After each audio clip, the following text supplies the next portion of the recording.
이항영의 월가에도 함께합니다. 오늘 미증시를 화려하게 달군 이슈들 어떤 것들이 있을까요? 이항영 위원과 이야기 나눠보겠습니다. 안녕하십니까? 네, 안녕하세요. 자, 뉴욕 증시 마감과 외신을 한눈에 살펴보겠습니다. 인사이트 열어보시죠.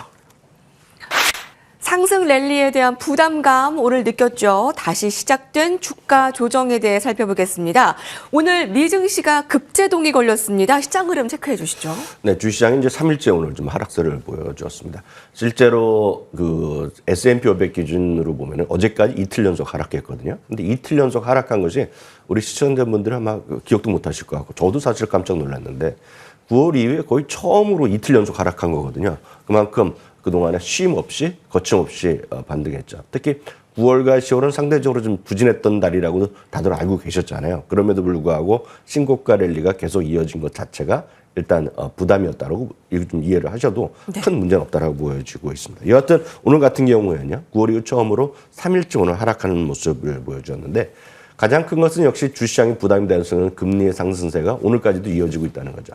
오늘 이제 마감으로 4.24 정도 나오고 있는데 오늘 장중에 4.25까지 오늘 찍었었거든요. 그만큼 금리의 가파른 상승세가 모든 것에 부담입니다. 금리가 올라가는 것 자체는 밸류에이션에 대해서 당연히 멀티플을 내리는 요인인데 오히려 지금 멀티플 같은 경우는 12개월 예상 실적 기준으로 보면 22배에 좀 육박하고 있기 때문에 그런 것에 대한 자연스러운 어떤 조정 정도, 자연스러운 좀 밀림 정도로 이해하시면 큰 문제가 없겠습니다.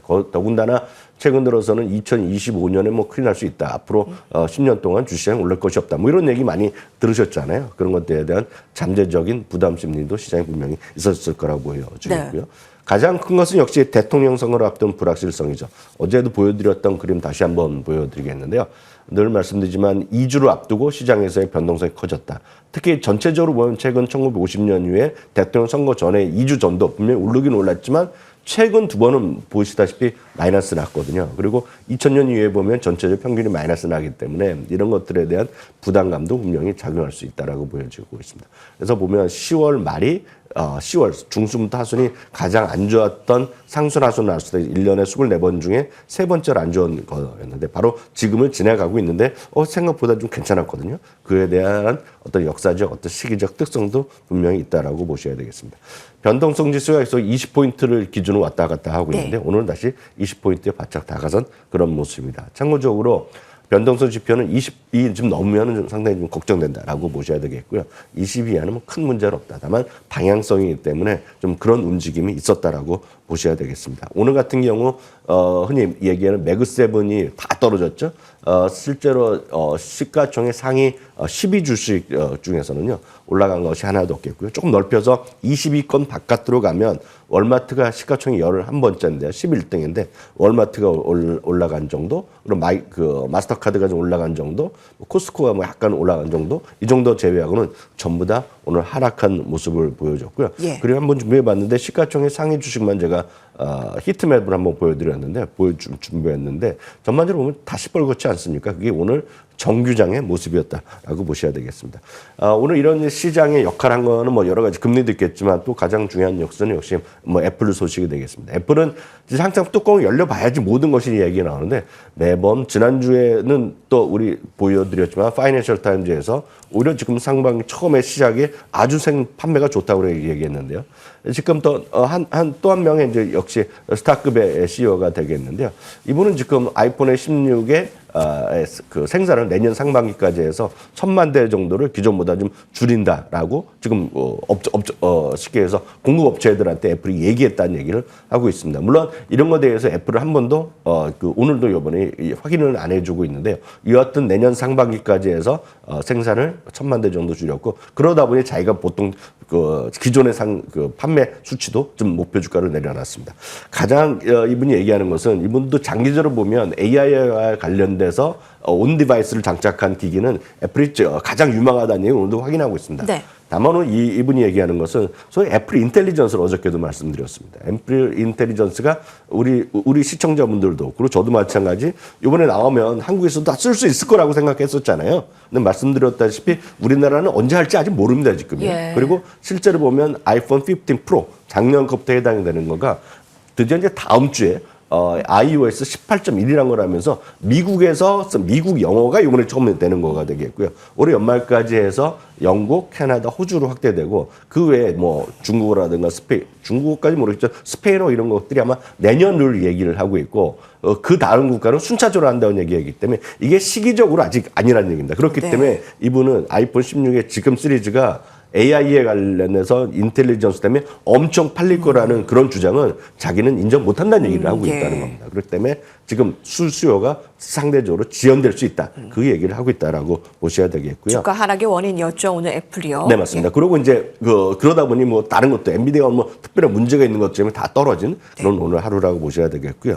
다만 이제 오늘 다시 한번 확인드리지만 미국의 주가라는 것은 늘 기억하셔야 될 것이 하나 있습니다. 미국 주가는 여러 가지 뉴스도 있고 다 있겠지만 결국은 이익의 변수입니다. 오늘 다시 한번요. S&P 500과 12개월 예상 실적, 이 12개월 예상 EPS의 추이를 보여드리겠는데 이 앞에 그림 하나 있을 것 같은데요. 전체적, 네, 이겁니다. 이게 보면 S&P 500에 대한 그 주가 흐름이 지금 파란색이 되겠고요. 주당 이익의 예상치가 빨간색인데요. 정확히 일치하는 건데 내년은 올해보다 이 예상 이익이 더 높게 나오고 있다는 거. 14에서 15% 정도 이익이 증가할 수 있다는 그 믿음을 가지면 갖고 보셔야 되겠고요. 다음 그림이 바로 맥시멈 드로우다운이라는 개념이 되겠는데요. 아무리 S&P 500이 시청자분 생각하시기에 한국보다 좋을 것 같지만 꼭 그렇지는 않습니다.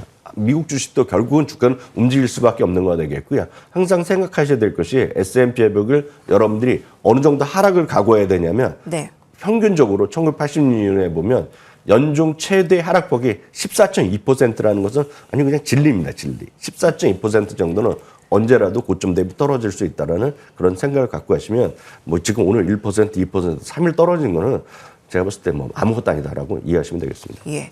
특히 오늘 애플, 아마존, 메타 기술주들의 하락이 두드러졌습니다. 국채금리의 상승이 기술주에는 좀 부담을 안겨줬는데 개개인별의 좀 주가 오늘 하락 요인들 애플, 엔비디아 살펴보시기 바라겠습니다. 자, 오늘 외신에서는 어떠한 이슈 다루고 있을까요? 먼저 첫 번째 밸런스에서 다룬 소식부터 전해드립니다. 테슬라의 호실적 환호입니다. 자, 조금 전에 테슬라 실적이 발표됐습니다. 사실 실적 발표를 앞두고 테슬라는 좀 긴장감이 컸는데 다행히 좀 예상 외의 호실적을 나타내면서 정규장에서는 한 2% 빠졌는데 지금 9%대까지 네네. 지금 시간외에서 폭등을 나타내고 있습니다. 네, 오늘 테슬라가 이제 그 앞선 것까지 말씀드리고 오늘 새벽까지 있었던 장을 말씀드린 거고요. 테슬라가 지금 완전히 그 극적인 반전 스토리를 썼다라고 좀 평가를 하고 싶은데요. 예. 여하튼 말씀하셨다시피 지금 시간의 주가는 뭐 8, 9% 올라가고 있는데요. 핵심은 이겁니다. 매출과 이익이요. 한마디로 나름 긍정적인 실적이 나왔습니다. 매출 자체는 253.7억이 예상됐는데 251.8억으로 약간 그건 못 미쳤습니다. 약간 부족했는데 흥미로운 건 주당 이익입니다. 주당이 어저께도 말씀드렸다시피 57에서 58센트가 예상됐는데 72센트라는 수치가 나왔습니다. 흔히 우리가 예상 실적보다 10% 이상 되면 깜짝 실적이 나오고 20% 이상 뭐 나오면 슈퍼란 말을 쓰기도 하는데요. 오늘 이거 완전 슈퍼 깜짝 실적이 나온 겁니다.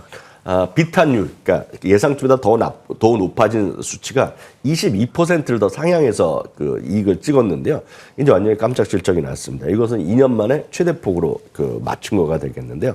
그럼 도대체 왜 매출은 생각에 그 정도였는데 왜 이익이 늘어났냐는 것이 여기서부터 핵심적인 것이 되겠습니다. 모델 3라든가 Y, X, S, 그러니까 기존 모델은 평균 판매 단가가 떨어졌거든요. 근데 이번에 사이버 트럭이 예상외로 실적이 좋게 나왔다는 것이 핵심이 되겠고요. 또 하나는 우리나라는 아직 그 FSD가 우리나라 아직 허용이 안 되고 있죠. 그래서 우리나라는 오토파일럿 정도 쓰고 있는데 FSD라는 게 결국 소프트웨어 아닙니까? 그래서 소프트웨어를 통해서 뭐 완전 자율로 가는 거고 미국이나 일부 쪽에서는 캐나다 이런 쪽에서 하고 있는데 그 FSD가 좀 많이 팔렸다는 겁니다. 네. 그러니까 FSD가 많이 팔리는 건 제품이 아니라 소프트웨어이기 때문에 여기서 마진이 높은 거거든요. 그러니까 마진 높은 것이 나왔다는 것입니다. 바로 이 부분에서 연결되면 가장 중요한 거 오늘의 모든 스토리 중에 이익이 증가했는데 이익이 증가한 결과는 뭐다? 마진율이 높아졌다는 건데 바로 이것이 오늘 테슬라의 가장 핵심적인 포인트입니다. 정확히 말씀드리면요. 2분기에 영업이익이 어느 정도까지 떨어졌냐면 6.3%까지 떨어졌는데요. 이번 3분기 오늘 실적 발표한 거가 정확하게 10.8%를 찍었거든요. 그러니까 거의 지금 마진율이 급등했습니다. 애널리스트나 이렇게 주식하시는 분의 입장에서 보면 총 마진율이 됐건 영업 마진이 됐건 순 마진이 됐건 간에 이 마진율이 모든 스토리의 핵심이거든요. 특히 미국 주식 그 자본주의 애널리스트의 입장에서 보면 바로 이 부분이 오늘 시장에 상당히 반향을 일으키고 있다라고 보셔야 되겠고요. 그러다 보니 시장은 오늘 시장 시간에서 좀 반등하고 있겠고요. 또 하나 이제 많은 분들이 그 기대하는 거가 모델 2입니다. 사실 지난번에 나왔던 로보택시가 결국 그 모델 2의 모습이 아니겠냐고 얘기하고 있는데 오늘 회사 측에서 지금 일론 머스크가 CEO의 레터를 통해서 보여준 것은 뭐 현실화 진짜 어느 정도일지 모르겠지만 2025년 그러니까 바로 내년이거든요. 내년 상반기에 생산하는 모습을 보여줄 수 있다. 뭐 이런 얘기까지 했기 때문에 네. 오늘 그 부분이 오늘 두 가지가 오늘 모델 2에 대한 가시적인 어떤 기대감 그게 있겠고요. 또 하나는 이번에는 작년간에 비슷한 정도 매출이지만 내년에는 좀 긍정적인 자동차 매출 그리고 에너지 저장 장치가 돈을 버는 분야인데 이게 지금 올해는 작년 대비 지금 매출 2배 늘 수 있다라는 전망도 상당히 좀 로지하게 상당히 좀 긍정적으로 밝힌 것이 오늘 시간에서 급반등을 가져오고 있겠고요. 좀 더 자세한 월가 평가는 내일 이 시간에 말씀드리도록 하겠습니다. 네. 6시 30분째부터 이제 어닝콜 시작되는데 그 부분도 내일 이 시간에 월가에 대해서 다루고요. 테슬라의 호실적에 관련한 오늘 국내 증시의 2차 전지주도 영향을 잠시 후에 집중 분석에서 다루도록 하겠습니다. 자, 이어서 외신 헤드라인 이어가겠습니다. 변호사에서 보도했습니다. 맥도날드 햄버거 속 양파가 문제였습니다. 맥도날드 햄버거를 먹고 한 명이 사망, 49명이 입원 치료를 받고 있는데요. 상황이 좀 심각해 보인다고 합니다. 관련해서 오늘 주가 어떤 영향을 받았나요? 주가는 어저께 이 소식이 전해지자마자는 시간에서 한 10%까지 떨어졌다가요. 오늘 이제 정류장이 열리면서 나름 이제 흔히 얘기하는 양봉이 나오면서지만 결국 오늘도 5, 6% 정도 하락으로 마감했습니다. 질병통제예방센터 저희가 오래간만에 듣는 얘기죠. 항상 이때 우리가 팬데믹 때 많이 들었던 바로 그곳입니다. 질병통제예방센터에서 이거 지금 여기에 쉽게 해서 대장균이 검출됐다는 거거든요.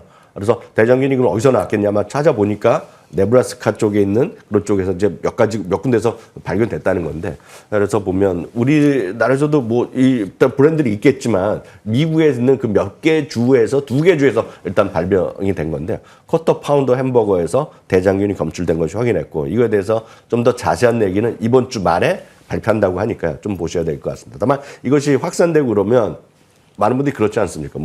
어디 음식이 뭐 상했다, 어디 뭐 이슈가 됐다 그러면 부모님부터 먹지 말라 그러거든요. 그러니까 그런 것들의 영향이 있을 수밖에 없다라고 보셔야 되겠고요. 월가에 투자하기는 오늘 최소 2곳이 투자 의견이 하향됐다라는 네. 것까지만 이해하시면 되겠습니다. 네, 바로 이제 월가에서는 반응이 옵니다. 저 목표가의 하향 소식이 있는데 오늘 스타벅스에 대한 실적 안 나온 부분도 좀 부진한 부분도 좀 살펴볼 건데 참 먼저 외신 헤드라인부터 살펴보도록 하겠습니다. 요즘 누가 스타벅스 가요라는 말입니다. 특히 스타벅스는 이제 전망을 내놓지 않았다. 이 부분이 좀 심각하게 받아들였는데요. 네, 맞습니다. 아주 간단하게 말씀드렸습니다. 스타벅스의 CEO가 교체됐었잖아요. 그래서 교체된 온 사람이 치폴레의 스타 CEO가 왔습니다. 그래서 그러면서 모든 것은 이제 시작이 됐는데 실적은 워낙 10월 30일 날 실적 발표가 예정돼 있었는데 일주일 앞두고 바로 전격적으로 발표를 해버렸습니다. 컨퍼런스 콜은 다음 주에 할 텐데 발표된 걸 수치를 보면 핵심적인 건 이겁니다. 동일 점포가 다 떨어졌습니다. 화면에서 보다시피 동일 점포 전체적으로 7%, 미국이 6%, 중국은 무려 14%나 감소했는데 이 CEO가 했던 얘기가 있습니다. 모든 사업을 하려고 그러면 근본이 잘 돼야 되는데 지금 스타벅스는 근본이 지금 우리의 전통적인 근본을 지금 잊어버리고 있고 길을 헤매고 있다. 그래서 자기가 와서 새롭게 하겠다 하면서 그동안의 전망을 다 없애버리고 자기가 다음 주 이후에 다시 한번 정확한 얘기를 해주겠다 얘기했습니다. 회사에서는 새로운 CEO가 왔기 때문에 모든 것을 새롭게 한다는 차원. 나이키에서 한 달 전에 했던 거랑 똑같은 스토리라고 보셔야 되겠고요. 여하튼 실적이 부진하게 발표됐기 때문에 오늘 목표 주가가 최소한 4군데 정도가 목표 주가 하락했다까지 이해하시면 되겠습니다. 예, 3분기 연속 실적 하락 스타벅스 주가 살펴봤습니다. 이학영 위원과 함께했습니다. 감사합니다.